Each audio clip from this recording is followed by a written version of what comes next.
What's up mga kabruda? So kung mapapansin nyo, bagong ligo ako ngayon. And kakagaling ko lang din ng simbahan ngayon. So pasensya na po kung ngayon lang po ako nakapag-video. Ang time po ngayon ay 1 PM. Yan. Kung mapapansin nyo, September 1 na ngayon. Yan. So marami tayong ginagawa pag September. Siyempre, andyan na yung mga tugtugan ng mga pamasko. Yan. May nakita din ako sa Facebook na sa ibang bansa, December 25 lang talaga ang Pasko. Tapos yun na, tapos na. Dito sa Pilipinas, mahaba ang Pasko. Nagsisimula ng September 1 hanggang January. Yan, napakahaba, di ba? 5 buwan siguro yun. Napakahaba. Sobrang mahaba talaga ang Pasko dito sa atin na. So, nakasanayan natin mga Pilipino na ganyan ang sitwasyon kada taon. And normal lang naman, no? Parang kakaiba lang yun sa atin. Syempre, hindi mawawala dyan yung pinaka-iconic niya na kanta. Magsisimula siya ng September 1. Bubuka na ang boses niya. At walang iba kundi si...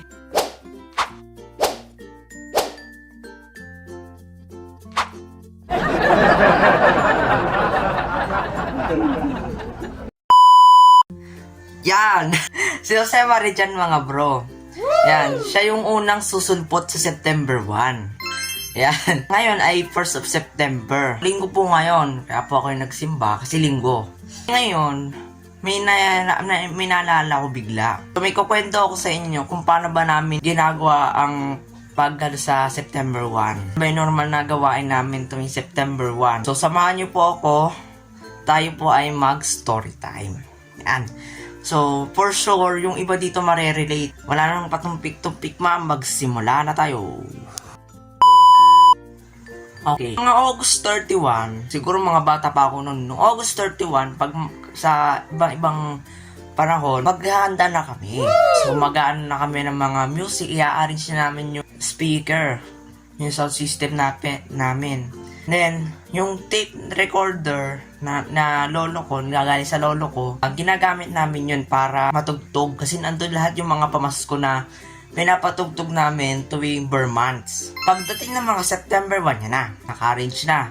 Naka-max volume na yon. Then, magpapatugtog na. Andyan na yung kanta ni Jose Marichan, kay Gary Valenciano. Sino pa ba yung isa? Basta marami yun eh. Yan. So, sino ba yung mga pamasko na yun? Comment nyo na lang sa baba. Hindi ko kasi kilala yung iba. Si Jose Marichan lang ata kilala ko.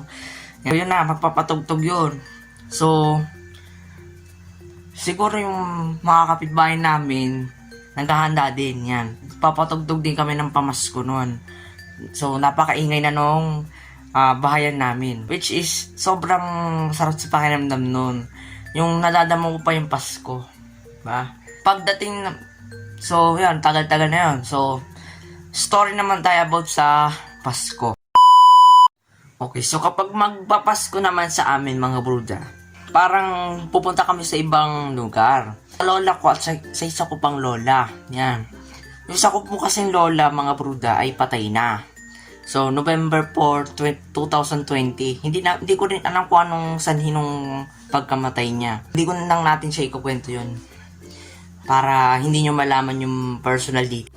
Okay, so kapag magpapasko na, bibili kami ng mga souvenirs, ng pagkain, yan, mga cake, pansit, spaghetti, fried chicken, yan, pansit, yan, marami pa, lumpia, yan, ham, siyempre mawawala ang ham dyan. Then may mga design, yan, bibili na kami. Merry Christmas, mga 2017, 2018, 2019, yan, mga ganyan.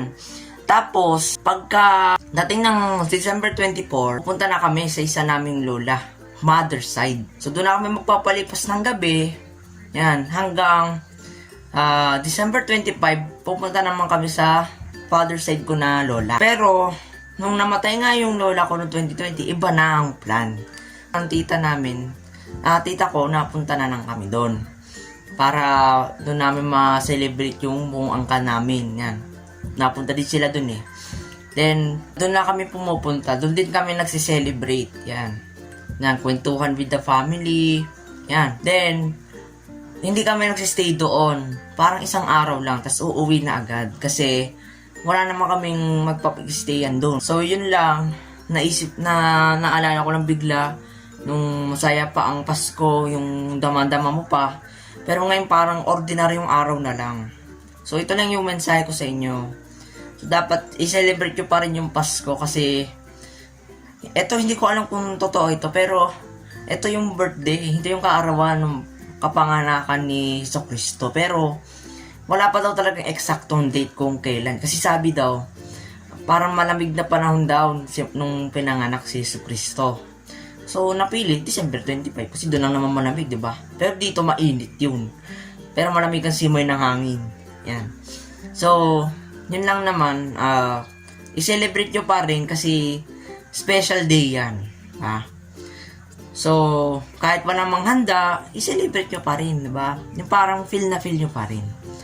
And wag kayong malungkot, di ba? So, yun lang naman, naalala ko lang bigla, no? So, masaya ang pagdiriwang pa rin ng Pasko, no?